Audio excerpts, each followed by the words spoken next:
Mientras Millet caminaba tras Piria, aún dentro del túnel, sentía que descendían cada vez más y que la temperatura aumentaba.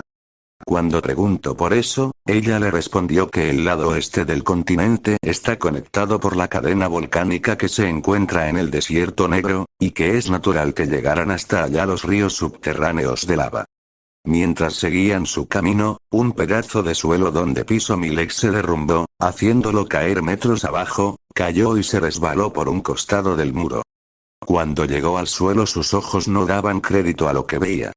Estatuas de dragones, acostados, dormidos, acurrucados, nidos y pequeños dragones. Piria desde arriba, gritando preguntaba a Millet si estaba bien, y al no recibir respuesta bajó a comprobar el estado de su amigo. Vaya sorpresa se llevó al llegar al fondo, estatuas de diferentes tamaños de dragones, increíble, era una cueva gigantesca, solo iluminada por pequeños destellos de luz que entraban desde una orilla, suponiendo que por allá estaba la salida. Con una seña Piria dirigió el avance por la cueva a través de las estatuas, cuando de repente llegó a ella un sonido de piedra cayendo y al girar vio a Millet con la mano sobre una estatua. La cara de Piria le muestra su desagrado ante tal acto de inocencia, pero este le hizo una seña para que se acercara a ver lo que describió.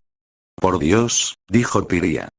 Bajo la roca está un dragón de verdad, y por lo que se veía estaba vivo, invernando, cientos de estatuas, cientos de dragones. Esto era malo, muy malo, pero no había mucho que hacer sin arriesgarse a despertarlos. Siguieron su camino pero antes de irse tomaron un huevo de un nido. No hablaron en un rato, cuando Millet sintió que ya se habían alejado lo suficiente preguntó a Piria. ¿Qué significa esto? A lo que ésta responde. Graves problemas. Si despiertan a la diosa de la noche, muy probablemente los dragones también y será el fin del mundo como lo conocemos. Cuando por fin salieron estaba atardeciendo, se encontraban frente a las ruinas del fuerte Titán. Esa noche no hubo campamento, la curiosidad de Millet fue tal que toda la noche hasta el amanecer se la pasó recorriendo el fuerte. De arriba a abajo, probó las camas, entró a la cocina, leyó libros, hizo tanto como pudo, intentando encontrar algo de información sobre los dragones o algo que le diera una señal de Josh. Cuando salió el sol abandonaron las ruinas del fuerte Titán y siguieron al sur, hacia el desierto negro y después al monte Fénix. El trayecto por el desierto negro para Millet más que difícil fue triste, mientras escuchaba la historia que le contaba Piria sobre cómo se veía todo antes, aunque bueno, eso pasó hace tanto que ella solo pudo saber sobre eso por medio de libros, todo lleno de vida, pastizales hasta donde podías ver, animales, árboles que servían de refugio, hadas, ríos con peces, insectos que alimentaban a las aves, todo hermoso, todo funcional, decía ella. A diferencia de cómo era antes todo, ahora, caminan por un suelo lleno de lava fría, piedras, tierra, humo y vapores, entre árboles quemados. Al salir del terreno del desierto negro por la tarde, llegaron a faldas del monte Fénix. Curiosamente encontraron un lugar que parece sirvió de refugio para alguien antes que ellos, aunque la fogata ya estaba fría, era evidente que alguien pasó por allí. Sin embargo, al estar bien ubicado y al no ver a nadie cerca decidieron quedarse ahí mismo. Durante la fogata Piria le comentó a Millet que en lugar de subir el monte como él espera, tendrán que descender a una cueva donde se llevará a cabo su prueba. Le comentó que cada prueba es distinta para cada luz divina. Pero le recomienda que lo considere bien, tienes que tener tus valores y convicciones bien firmes. Son tu conciencia y voluntad las que deben mantenerte vivo, le dijo a Millet mientras el fuego se reflejaba en su máscara de zorro guardián que usaba el joven.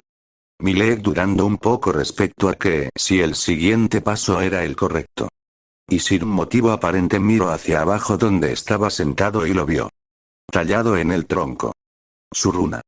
La runa que él y su hermano compartían, ellos la inventaron, era imposible que alguien más pudiera marcarla en ese sitio.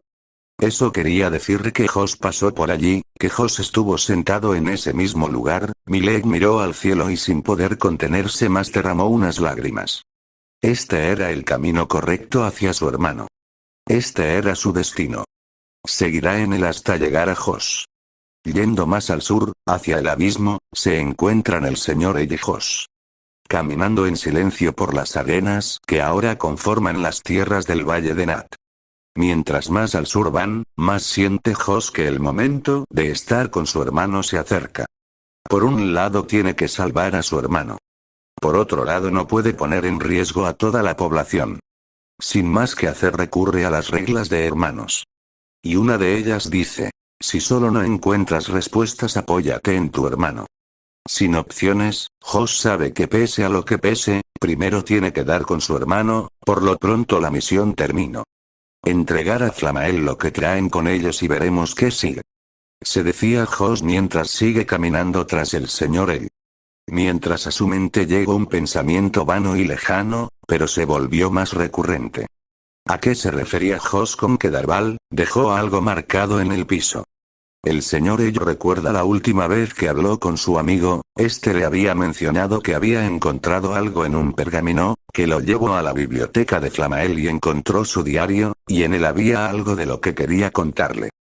Pero se fueron de misión y no tuvo tiempo de hacerlo. El señor Ello llega a la conclusión de que lo mataron por algo que descubrió. Y ahora él quiere saber de qué se trata. La tarde termina y Josh se pone nostálgico al ver desde la orilla hacia el abismo, la misma oscuridad que lo recibió la primera vez. Lo diferente era él, ya no temía a la oscuridad, vivía en ella. El señor Ello se siente orgulloso al ver la diferencia entre aquel joven que atravesó las puertas con Flamael la noche del banquete de las sombras y el hombre de hoy que mira al abismo desde la cima.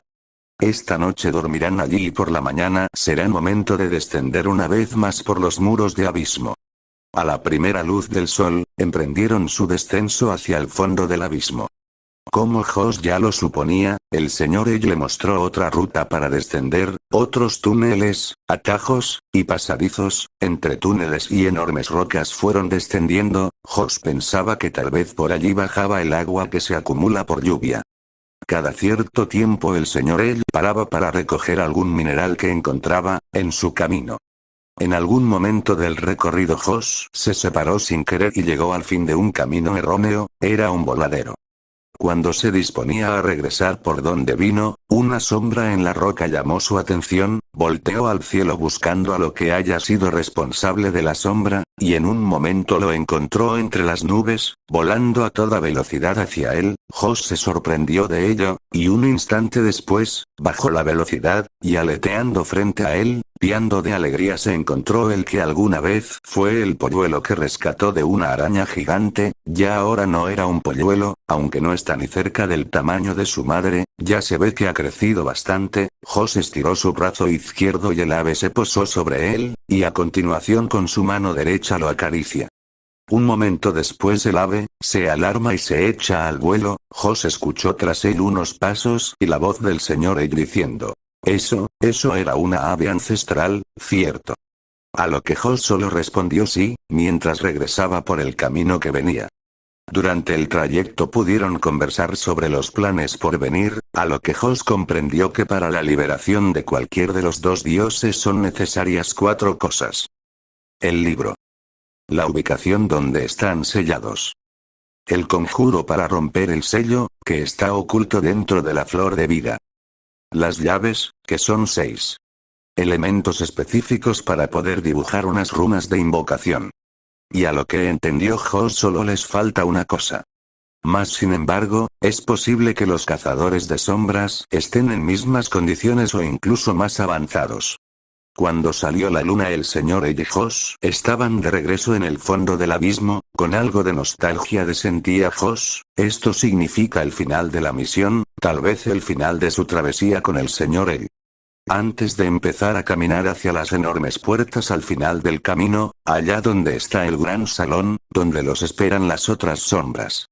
Antes de andar Josh dijo: Señor El, antes de continuar quiero agradecerle por todo lo que hizo por mí, por cuidarme, por entrenarme, por la paciencia que me tiene, por todo lo que me ha enseñado y mostrado. Le agradezco tanto la confianza que me ha demostrado. Muchas gracias por escucharme, gracias por su amistad, le prometo que haré que se sienta orgulloso de mí.